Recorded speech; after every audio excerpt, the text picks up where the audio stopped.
Hello and welcome everyone to episode 34 of One Piece at a Time, the One Piece read-through podcast where we read and discuss 5 chapters of the One Piece manga each and every week.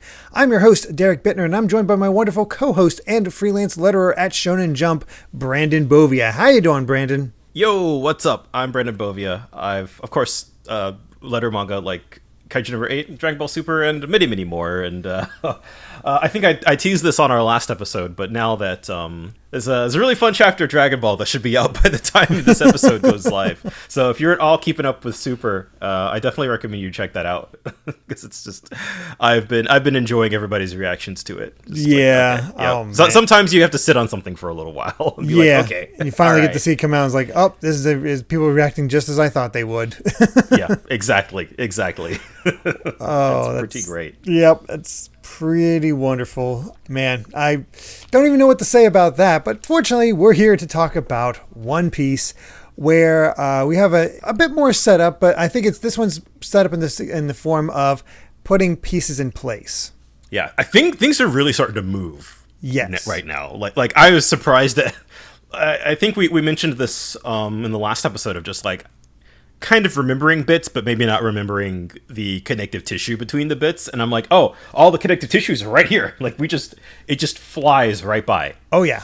Just getting everybody where they need to be in completely ridiculous ways. It's something to say the least, but for now, let's go ahead and jump into chapter 166, Luffy versus Vivi.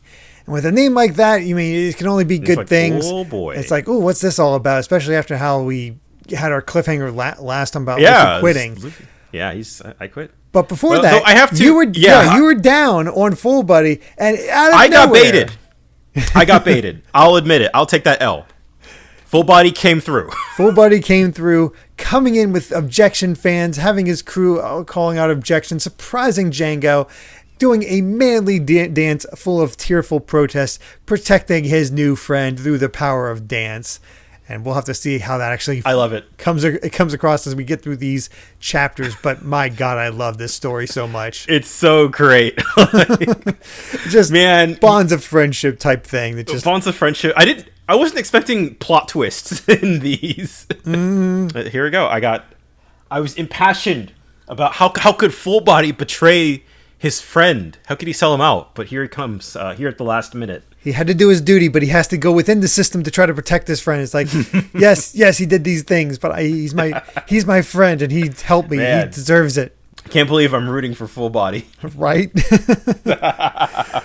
Speaking of unexpected characters, Mr. 3 out of nowhere. It's something else to see Luffy versus Vivi at the title page, but then just see, oh yeah, here's Mr. 3 talking to talking to everybody, like actually showing his face in front of Crocodile. You know, the thing that I want to point out about this scene, like, I feel like Mr. 3 doesn't get enough credit because he basically snuck in and he basically admits to his boss who tried to kill him. He was like, oh yeah, I failed.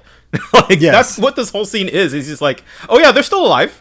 Yeah, and I used my knowledge of certain things and used my wax powers to hitch a ride behind Bunshi and just want another chance. I think that's dedication. Despite that, is that he wants another chance, but also knowing how ruthless Mr. Zero is.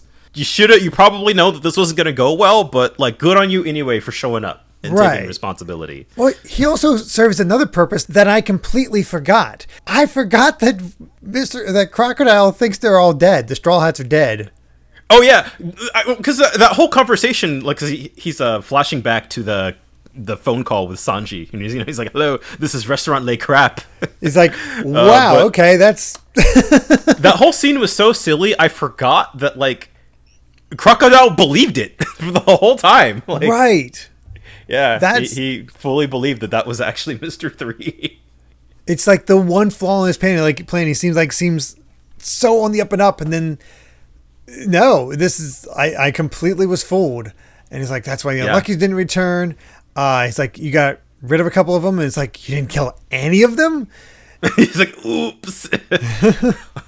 It's like there was a fourth one. There's not 3. That's why I lost, because of the long one nose ones. Which, actually, think back to the fight. Yeah, it was Usopp that really threw them off. I love that that's the one that sticks out in his memory.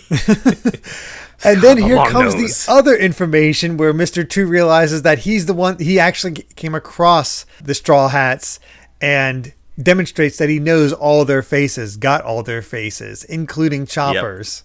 Yep. Mm-hmm. It's like, okay, there's a hitch in my plan.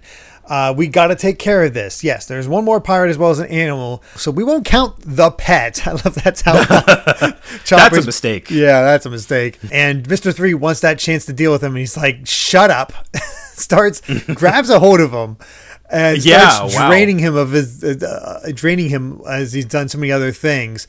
And he's like, you know why I gave that position? I thought what you lacked in brawn you'd make up for with your ruthlessness, but you're just a disappointment at this crucial moment. And that's a nice sign there. It's like, yeah, he might be a higher rank than Mr. 4, but he's not as strong as Mr. 4. That's some good setup there. Like because right now it's like, oh, Mr. 4 and Miss Merry Christmas, they're not as strong, so why should we be worried about them? But right, yeah, that's some good payoff there. And I do think it is sort of like that feels very in character for Crocodile as somebody who like he values physical strength, yes, but like he's also savvy enough to recognize that when somebody is more useful for, you know, maybe their intelligence or, you know, their ruthlessness, you know. Yeah. Brains and brawn, you know, he values both. Exactly. He can see the use in it. But he dumps Mr. 3 down a pit where all the banana gators are waiting. Crime boss cliche. Yeah. And that's the last we see of Mr. 3. It's like, geez, this guy is having it rough. But he relayed the information, so now it's time. It's like, these guys are the ones trying to stop our rebellion. We can't let that happen, especially because we know that Koza and Vivi knew each other as kids, and she might actually be able to stop them. So they must not come into contact with the rebels. And we actually found out that some of the billions have infiltrated the rebel forces, just waiting to act. So it's like, hey, contact them and just eliminate them. We cannot let them meet. I love this desperation. It's like all of a sudden it's a bit more of a big thing. Yeah, it feels more like things are ramping up. And I like that, like, pretty much the second that Crocodile realizes that there's a hole in his plan, you know, like, there's people who recognize me and that, like, they could potentially cause this rebellion to fail. Just, like, eliminate them immediately.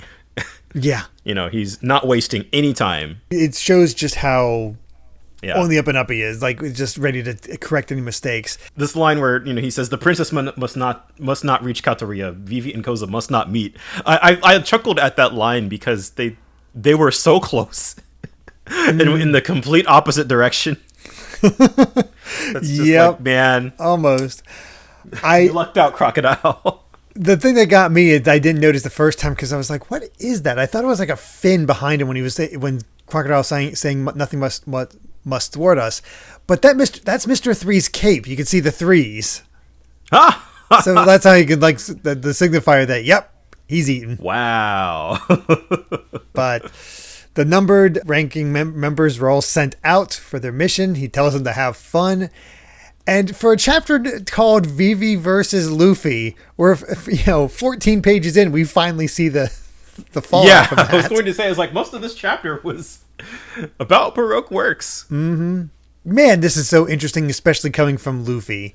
It's like, hey, we don't have time to waste on this. Get moving. It's like, we have to get going to Katoria. We have to stop the rebels. And he's like, it's boring. It's like, what? And all he says is, I want to kick Crocodile's butt. Stopping the rebels isn't going to stop Crocodile. There's nothing that we can do in Katoria. We're pirates. Like, and it's all of a sudden everybody's like, holy crap, he makes sense. For once. Yeah. The thing I think I really like about this scene is that it's really testing Luffy's ideals versus Vivi's ideals. Which, of course, like that, that's the source of the conflict. But it is sort of like Luffy straight up telling her, like, 1 million people are itching to fight and you expect everybody to live. That's naive. Like, Luffy is all about just like gunning it straight for the boss. I think he needed to sort of assert himself against Vivi, trying to figure out a way for everybody to get along. It's sort of the reverse of what happened when they first arrived in Drum Island, where Luffy was ready to throw down, and Vivi's like, no, use diplomacy. That's what we need to do now in this situation. And it's sort of the opposite. It's like, okay. Yeah, there's no time for diplomacy. Diplomacy can only get you so far. Yes, you need to meet up with the rebels, but they're so boiling up at this point. What are we going to do? Like, what can we do about it? Yeah. The biggest issue right now is no matter what, Crocodile is going to be going for this. We need to stop him. And it's a great turnaround from that, where they're sort of teaching each other how these, like, maybe the best way to go about things. Yeah.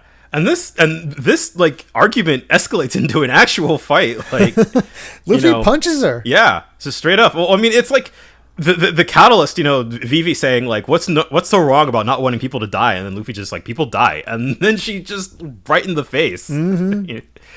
And they're fighting back and forth. It's like the big thing is you can't do it all by yourself, but I have to, and I don't care what it costs me. It's like, then let us help you. We're your friends, aren't we? This is what we were waiting for. It's like finally getting her to break down and cry and showing it. You're trying to do this all by yourself, but we're here. We want to help, and you want to kick his butt more than anyone. So let's do this. Where do we find Crocodile?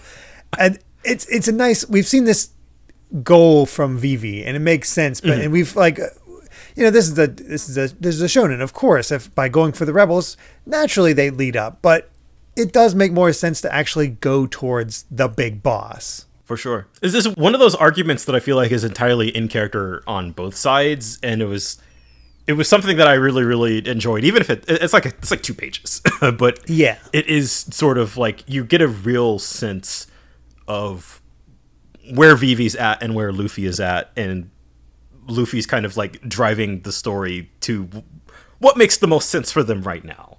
Right. And so I think, I don't know, one of those moments where Luffy can be surprisingly poignant. Yeah, like he has those moments that he just, clarity takes over, and all of a sudden, like, wow, he makes sense. Yeah.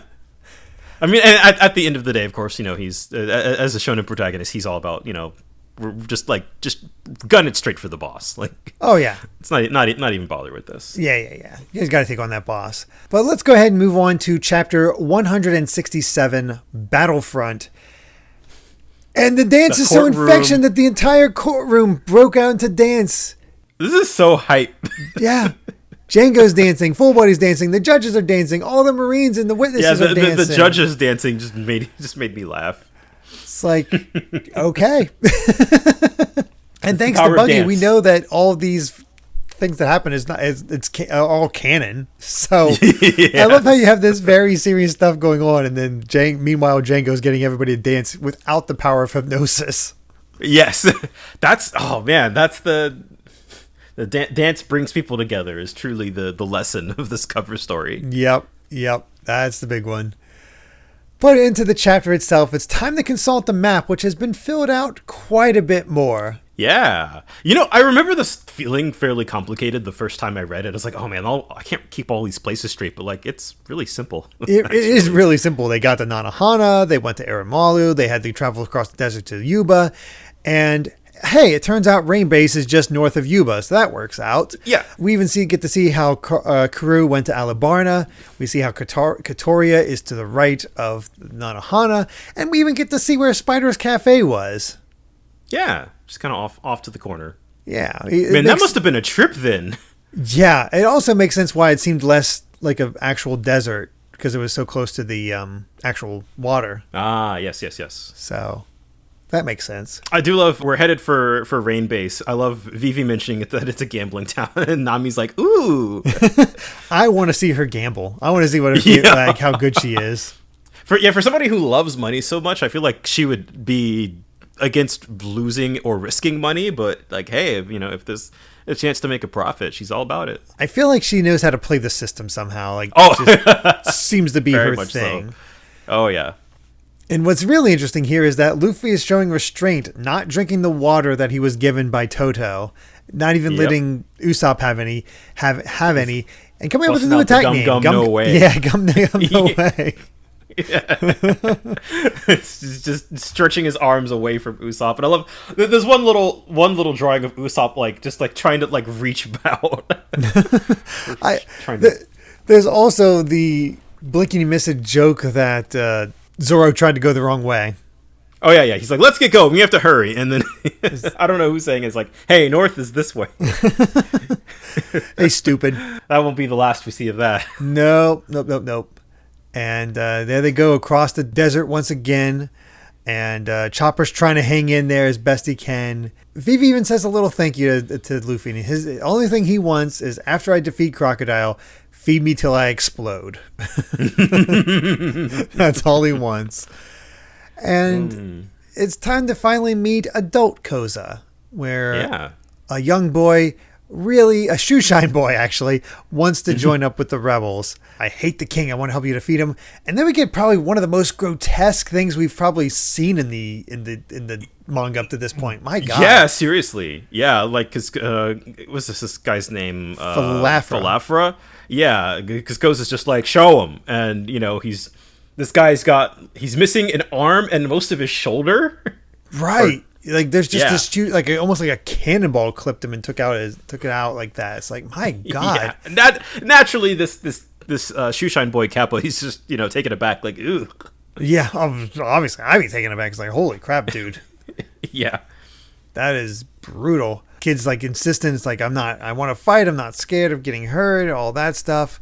Need to take him out. It's like, hey, we are afraid. None of us wants to fight. We do it because we have to. It just finally tells the kid to go home because there's no place for kids. And it's like, dang it, the kid's like me, and it's how dare he? He's got that soft spot still, but it's cool to now that we've seen him in the past. Like, we're getting a chance to see what like the rebels are actually all about. And so just like this little speech where he's just like, we don't want to fight, we have to fight. It's nice finally getting to sort of see what they're all about. Yeah, absolutely. And it's time for an all-out attack on Alabasta. They're just waiting on the weapons. Oof. And then it's time to go to Alabasta, where Cobra is saying, hey, they hit us, so you want him back? This isn't a squabble between children. We cannot fight back against them. They're their own subjects. The people are the kingdom. We have to find the one who's behind this and take out them. The more I think about it, it's interesting. But between the previous chapter and this one, it's like we're getting all of these different sides kind of like preparing for the upcoming battle. And everybody kind of has like their own little stake in it and their own little like, we see Crocodile and he's like, we have a problem, snuff him out immediately. And, Luffy and the gang are like, okay, we have our one goal. Like, let's go get Crocodile. And, like everybody is kind of like building their resolve. Like, these are our ideals and this is why we have to fight. And so this is sort of like the king's perspective on it, where he just sees this as like a little conflict and he doesn't want to fight. He's like everybody's just like trying to get to the heart of the matter in their own way. Mm-hmm. Basically, he's allowing the fight defensively, which is why there are skirmishes with the rebels and we get injuries like that Falafra. But they can't go on the attack. And this is when we finally meet those two figures that we saw in the flashback properly. Pell the Falcon and Chaka the Jackal, lieutenants in the Royal Guard of Alabasta. And Chaka is actually the acting commander with Igram gone. Which is interesting to think of, that apparently Igram's more powerful than these two. Yeah, or at least better at commanding in battle, I guess. I suppose so. I don't know. As folks in the Royal Guard, they're kind of itching for a fight, and it for a second there, it almost feels like their confidence in the king is shaken a little bit. Like, he refuses to let us attack. Like, they kind of see this as a problem that needs to get taken care of. Right. It's like, we have to put this down to protect the kingdom, protect you. This is our job. But hey, Karu's there. He finally made it. And as Karu gorges himself with water, Cobra finally discovers that it's actually Crocodile. Never suspected it. And they're also just devastated by the news about Igram. And Chaka even tries to take off Karu's bandage. And Karu's like, no, that's a cute little scene. Yeah. He's part of the team. Mm-hmm. Upon discovering this, finally knowing who the real enemy is, Cobra's ready to march his troops. And it's time to go to Rain Base, where we gotta stop Crocodile. I definitely like that Chaka mentions that the hearts of the people are with Crocodile, and he's like, even more than you, sorry. But, attacking Crocodile will only, like, incite the rebels and make it worse. So these guys at the palace are kind of in the worst situation. Oh, yeah.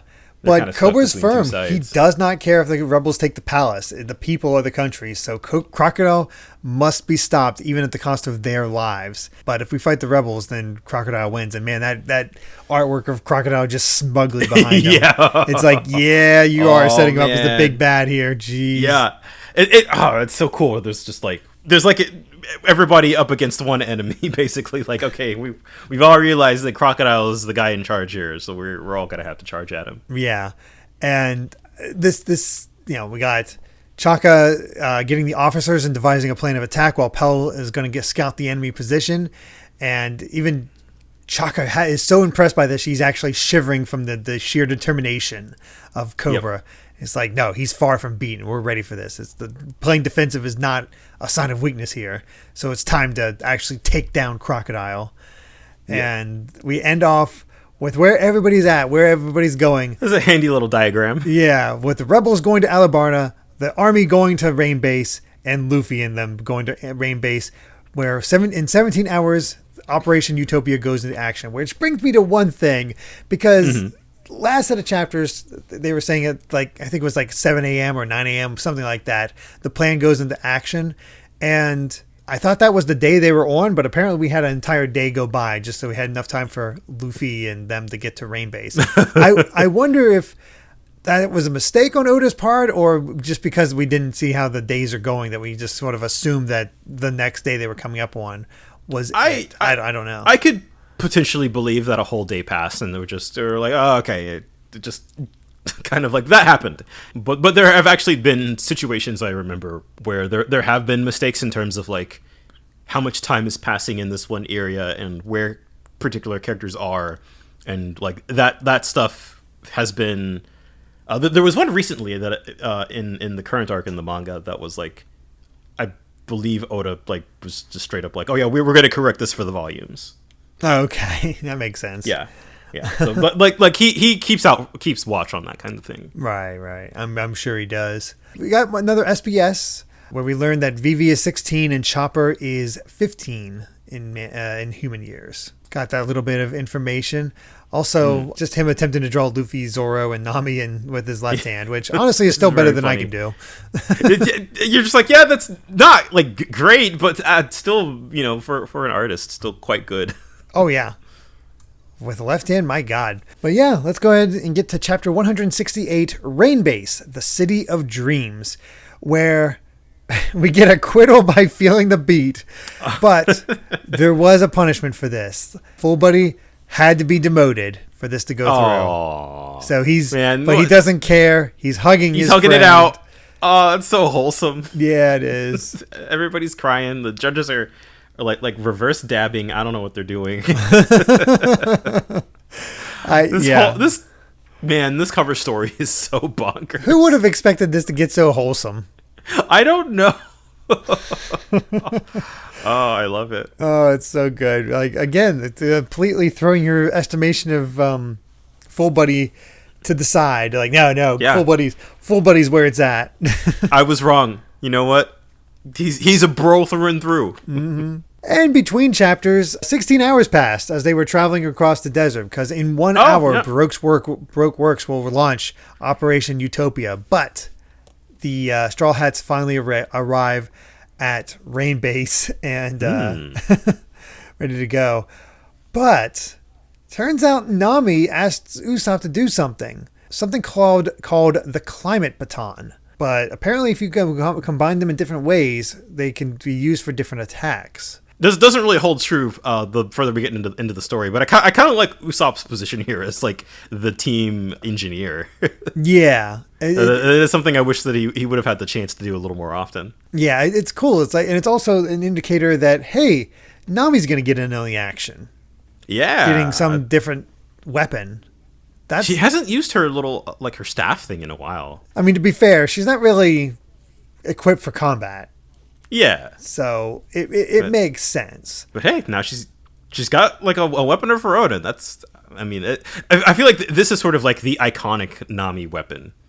Yeah, it's where she finally kind of comes into her own. Yeah. So I'm excited to see how that turns out, especially when comparing it to the anime, because I have some thoughts about the anime version, but we'll see how it compares to this.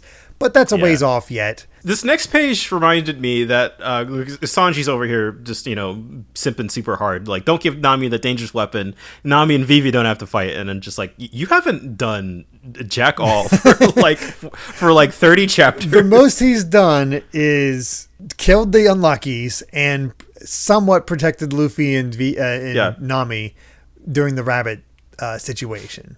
That's about all Sanji's accomplished lately. Yeah. After that, like in for like the latter half of Drum Island, he was mostly just getting knocked around and getting sat on by the doctor. Yeah. So I'm just kind of like, you're just being silly here. I'm just poking fun. Yeah. Oh no, totally. But of course, we're still being silly. Luffy just continually shouting, "Let's kick Crocodile's butt." It's like, hey, they have assassins. We shouldn't do this. Let's kick his butt. And even Vivi agrees. Like, we don't have time to make plans. Just go for it.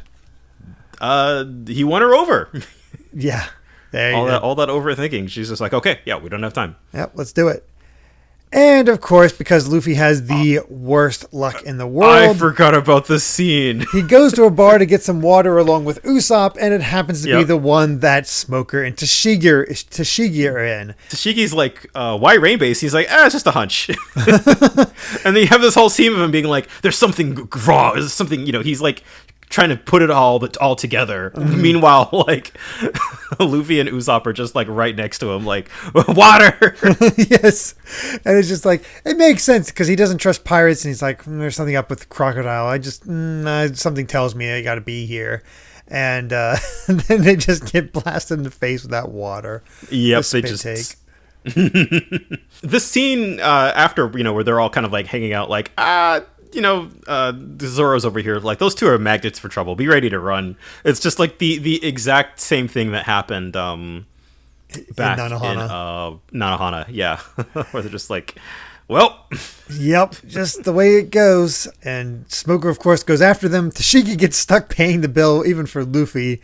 That's, poor girl. And, and it's like, well, the Navy's coming, and it's like time to split up. But Chopper's not back yet. Chopper's not really with them at the moment, so that's not good. I think Chopper's here for like the remaining chapters on this episode. Is he? No. Yeah. I have no idea where he is right now. I don't remember. Not a clue. But as the Straw Hats are running from Smoker, all of a sudden, some of the, I want to say billions or millions, see them as well. They also split up as they try to go separate ways in order to get to Rain Dinners. Of course, Smoker goes after Luffy, and Luffy's starting to learn how to kind of get away from him because he uses his gum balloon really to get out of the smoke. I kind of don't think that should work, but sure. But it's at least enough, to sort of like break free and escape temporarily. Yeah, it definitely didn't do any damage, but it threw him off enough that it couldn't work. I mean, it seems like it split his body up a bit, so maybe his body has to be connected by the smoke. Maybe. I don't know. We haven't maybe really got a breakdown of his powers. Luffy. Maybe he wasn't ready for Luffy to expand, and so it kind of caught him off guard. Another significant thing, Sanji stays behind to deal with these Marines while Nami and Usopp run off ahead. I love how quickly chaos is just broken loose in the situation. Oh, it took no time at all. Yeah, all right, now we all have to break up, We'll have to gotta fight. Yep, got Luffy and Smoker, we got Sanji fighting the Mooks, and we got Zoro taking on the Navy as well. Until, of course, Tashigi shows up, and he just can't take her face looking the way it is. He can't fight her. I love that he just starts running away. He's just like, all right, this is not happening. Yep.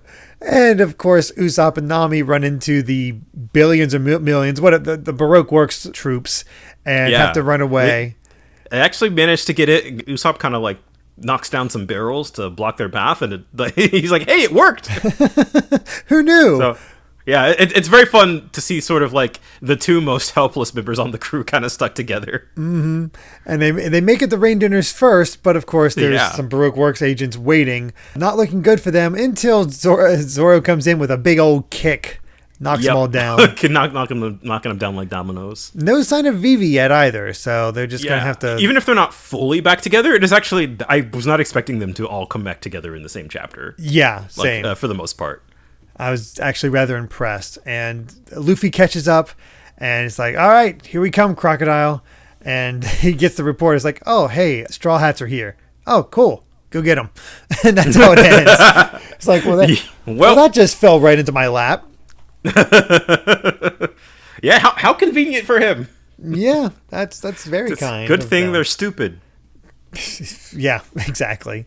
Another SBS, and this one I do think has something interesting in it, where what is the X on Chopper's hat? It actually is the cross symbol from the hospital, only it's crooked. And it's also on Hero Luke's head, so it's a nice little aspect to there. So, a little callback to being a quack doctor. I never realized that, so I thought that was kind of cool.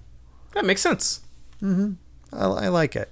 Other ones about Dorian Broggy's age, which nothing too crazy. They're a little older than Dr. Kureha, which I think is a neat little touch. Yeah, that is really funny in retrospect. But let's go ahead and go on to chapter 169, The Kingdom's Strongest Warrior, where it's an impossible friendship.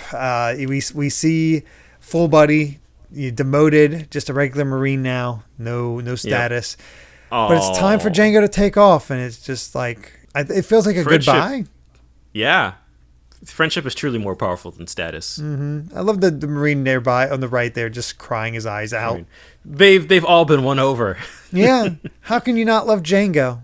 Does that mean, are we about to wrap this one up, you think, coming up here soon? It feels like it. I mean, there can't be that much more. It doesn't say the end even for the next chapter, so... Yeah. So I feel like we must be getting close. I feel like by the next set of chapters, it'll be over. Yeah, this one's also been fairly long. Yeah, 34 volumes. Might be the lengthiest one so far. I'm not sure. It doesn't feel like it, though.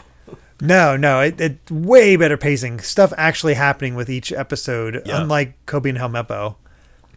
So I'm curious if any are going to be like take over Kobe and Helmeppo as being kind of like not like the worst, but the weakest. We'll see who we focus on next because I have no idea. But anyway, into the chapter itself. Again, an establishing shot of Rain Dinners, which honestly is a cool looking casino, like a combination Sphinx, pyramid, crocodile thing. Yeah. And Luffy's just immediately calling out inside the casino, "Hey, Crocodile, come on out and fight me." And they're like, "Stop that. He's a hero. We don't want the customers coming after us." And like, oh wait, Vivi's the only one that actually knows what he looks like. It's like, where is Vivi? And then they're all saying, Vivi, Crocodile. Where are you at? And it's just love Zoro in the corner. Hey. Yeah. And then the casino people are just like, hey, get security to take care of these guys. Get them out of here. We don't want any trouble. Smoker busts in and they got these three kind of tough looking guys waiting, cracking their knuckles, and they get sent flying by Luffy. One guy goes into a casino machine. Like, my God. I like the detail on the previous page about like the little note that government officials aren't allowed in here. Oh yeah, I missed that. Yeah. It's just like not really super huge, but just sort of a cool little like world building detail. Yeah, and it makes sense. Yeah. I was more taken in by them getting knocked away, the guy getting knocked inside the slot machine, another one getting buried in the payout, while the person who was playing on said slot machine is just like, yes! That's a payday. Oh, yeah. But Miss All Sunday is here, calm as ever, telling them to escort them to the VIP room. I was not prepared for this dumb joke. Oh, this joke is amazing. It's like, hey, here's a nice little introduction. Come to the VIP room. And it's like, is he daring us to attack him? He's got style. Let's go. Are the Straw Hats connected to Crocodile? And it's like, hey, maybe I can actually get them all at once. And Luffy's just like, what's a VIP? Clang. And then you just turn the page. all of them trapped. In jail behind bar. Yep, even Smoker. It's so good. Yeah. Well, I love they're kind of reflecting here. Luffy's like, that was a clever trap. Sure fooled us. It's like, how could you not see it? And like, oh my God, there was VIP pirates, and he went towards pirates. Side. This is such a Looney Tunes just gag. It's so stupid, but it broke me. Oh God, that is straight out of Roadrunner. Yeah. Yeah, Luffy touches... There is some world building here because Luffy touches the bars and begins feeling really weak. And that's when Smoker comes up and just jabs him. Sends him flying. There was an easier way to explain this. There was, but he's a Marine, and I'm sure he takes pleasure in just beating Luffy around. Yeah, he's probably not happy about being caught either. No. Even pinned like this and having that no pressure, just putting it onto his body, Luffy can't move either. It's like he fell into the water. And that's when we've had this thing around for how long? And it surprised me it took this long to get an explanation for it, why he carries such a strange weapon. But the tip of it has sea prism stone embedded in it. Yep. Stones that are only found in one place in the ocean. And it's used by the Navy headquarters to keep in devil fruit users because it's basically the sea made solid. We're going to see this a ton. Like, this is a huge staple in just like the manga story as a whole, and just sort of like the different ways in which it manifests. But for a story involving all of these characters with crazy powers who their one weakness is all, the ocean. So it only makes sense that folks in power like the Navy would have a weapon to sort of counter them. Yeah, it makes complete sense. And even back then, I don't know if we got a full explanation for it. I can't quite remember, but we did have a net made of the stuff in Logtown. That was used to you're right. Initially capture Buggy and Elvita.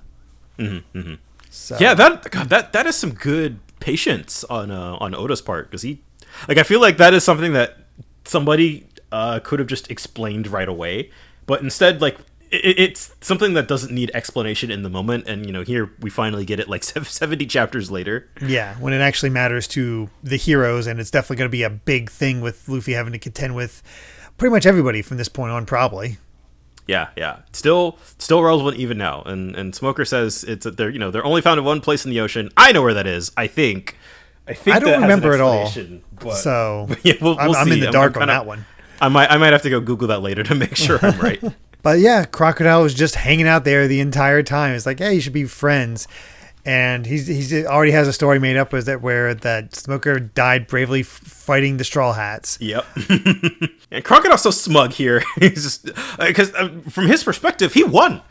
Oh yeah, didn't have to do anything. Yeah, all the loose ends just fell right into his lap. Yep. And Luffy immediately tries to challenge him, touches the bars, and is down again. Yes. But he sent Miss All Sunday to fetch Vivi. And that's where we come across her, where I was actually going to complain about this, because, like, hey, she was a numbered member. How is she having trouble against these guys? But they do have a pile of them. Like, she did take out quite she's a bit. outnumbered. Yeah, but like, she hung in there. It would have been nice to kind of see her in action a little bit, but... Yeah. Though you do see, like, a whole bunch of unconscious bodies, but, like, my brain sort of assumed Zoro took care of it, but I'm also not super sure. Right.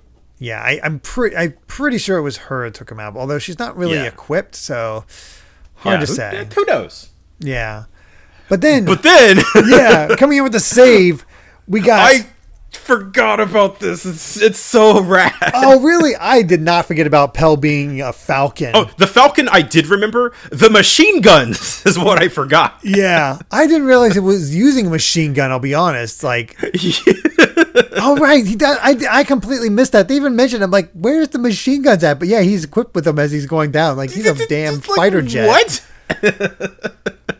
I'm a little sad that he stopped using it. It's so ridiculous, but it's so cool. It's just like that panel of just him, like, flying in with... You're watching a guy who can turn into a falcon, shooting machine guns attached to his wings, and it's like, this is just pure comic book nonsense. I love it. It's amazing. And Pell is apparently Alabasta's greatest warrior, with the most ridiculous devil fruit name yet, I'm pretty sure. The tweet fruit, but a falcon type. Falcon type, yes. Is this the first time we've seen, like, devil fruits assigned a type? No. We got that with... Oh, right. Dalton, right? Dalton, yes. Yeah, okay, yep, okay.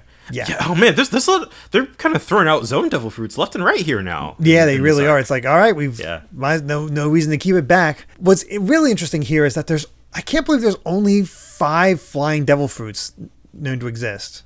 I thought about this. There could be a whole lot that I'm forgetting. I came up with like 3 or 4 off the top of my head, and I was like, did he...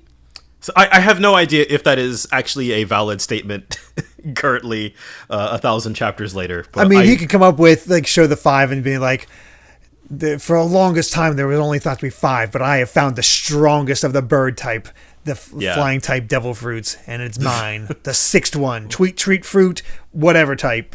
Yeah. Well, that's the thing, actually. So is he counting specifically the tweet fruit falcon type? Is that one of the only 5, or no? Is it I think there's only 5 in general. Yes, I believe there's only 5 tweet fruits. Yeah. Well, there are other devil fruits that aren't the tweet fruit that can fly. That I am sure of. Okay.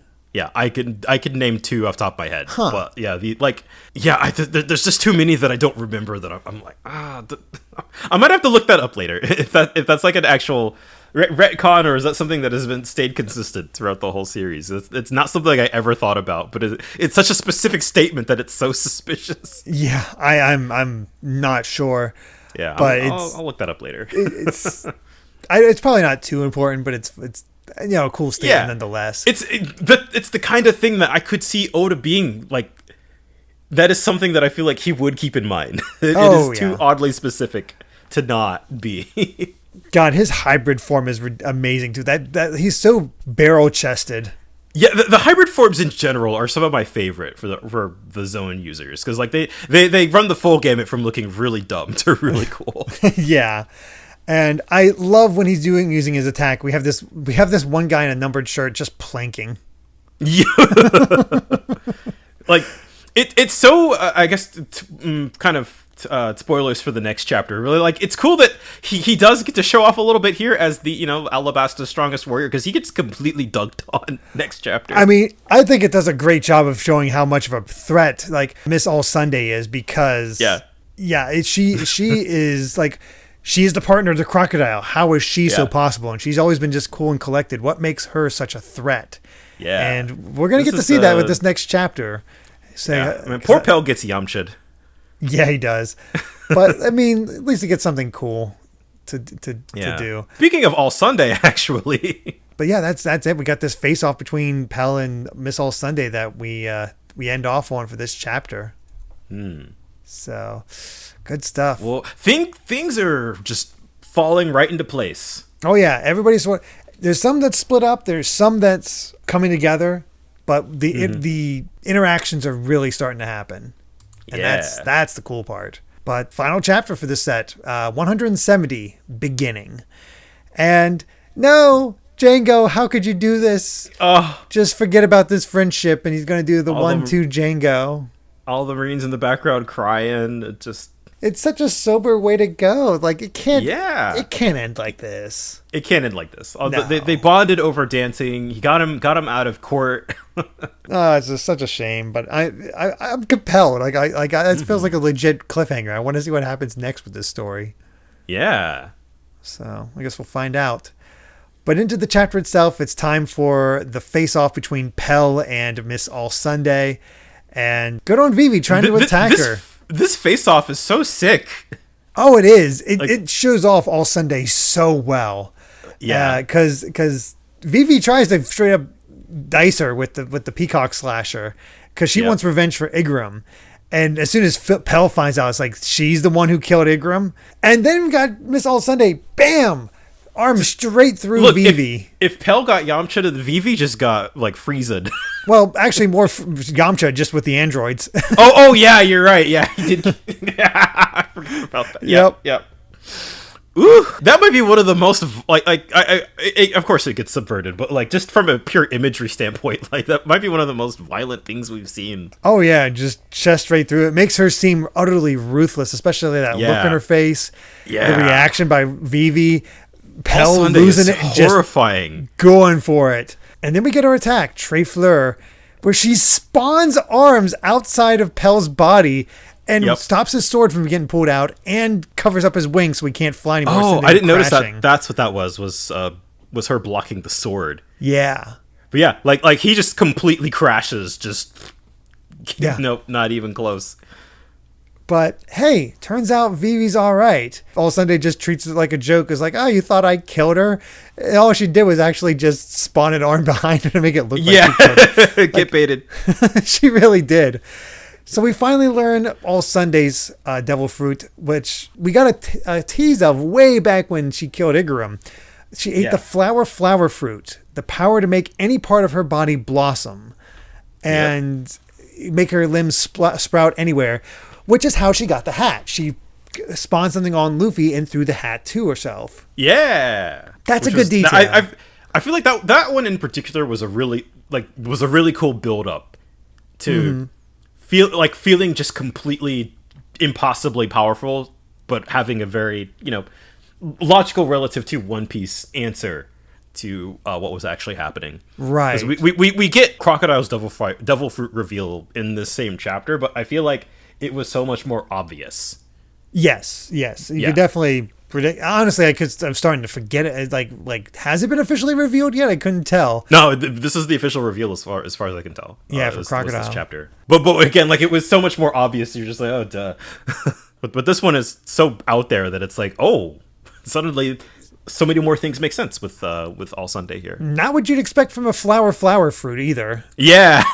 It's kind of amazing. And really, how do you defend against this? As we'll see, she is ridiculous. She spawns 6 arms across the neck, arms, and legs, completely putting her in a submission hold. Everything, all that's used against her. And then she just does a clutch where she just brings it all together and basically does a backbreaker on her. Oh, on him. That is brutal. Oh, it looks so painful. Oh, man. And they emphasize that in the anime. I distinctly remember just the whole, like, like, oh my God.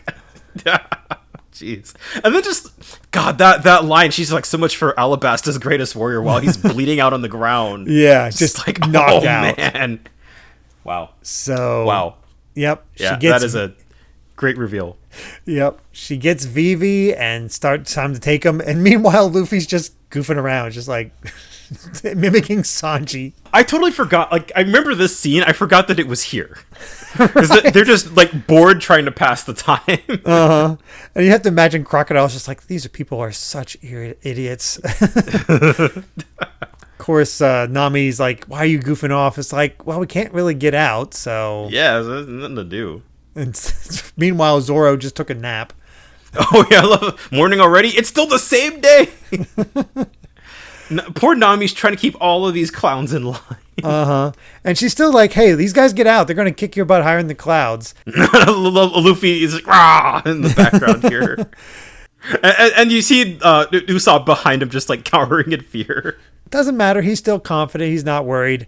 And All Sunday finally brings in Vivi. This is such a cool face-off. Yeah, finally having this face-off between the two. Just how much she wants to have him dead.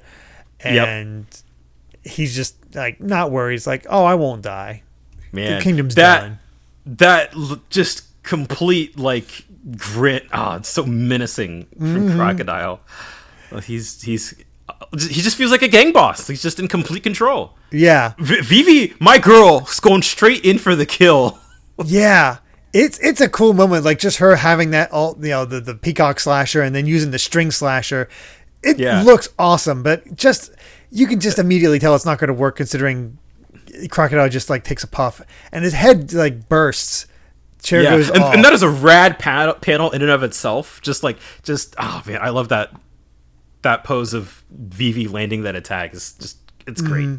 It's a cool moment for her, but yeah, it's obviously no use. It's like he's the sand fruit. He's a sandman.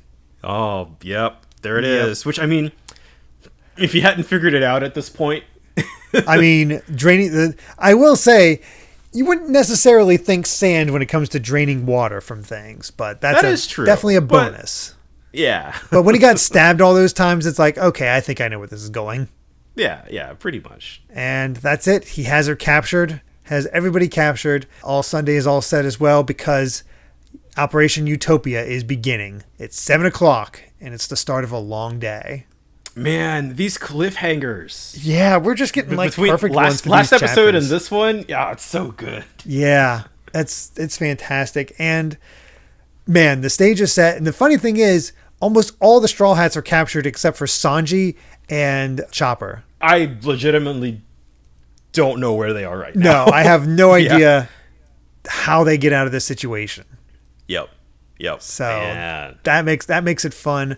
Again, mostly getting things in place, but some real good fight scenes. Again, I have a soft spot for All Sunday. Yeah. And I love her power. Yeah, it's even now still one of the coolest powers in the whole manga. Absolutely. It's still definitely a top 10, maybe top 5. So I forgot how brutal it was.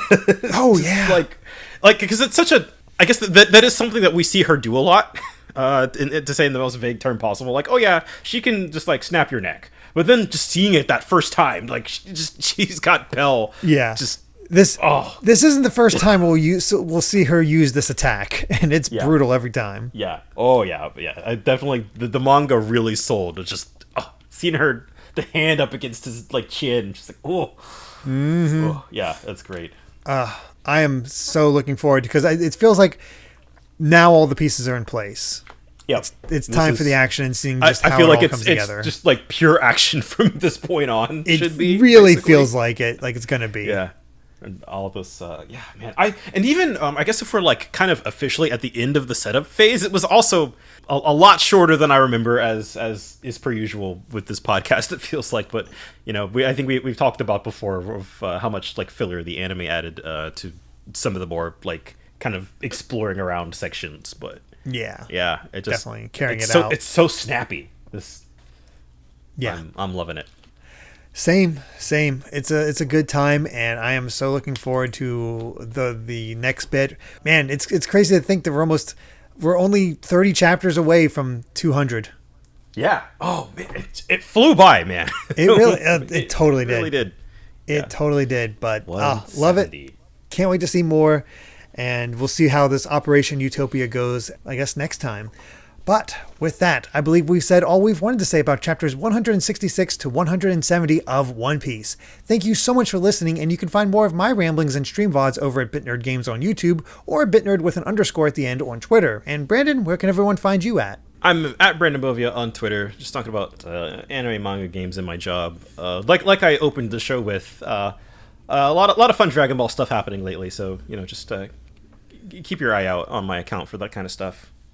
Yep, absolutely. So if you'd like to help us out more, you can support the podcast over at patreon.com/Derek Bittner. That's DERRICKBITNER to listen to the next episode 3 days early. And make sure to return next time as we discuss chapters 171 to 175 of One Piece. Until then, my friends, bye. Remember to take life one piece at a time.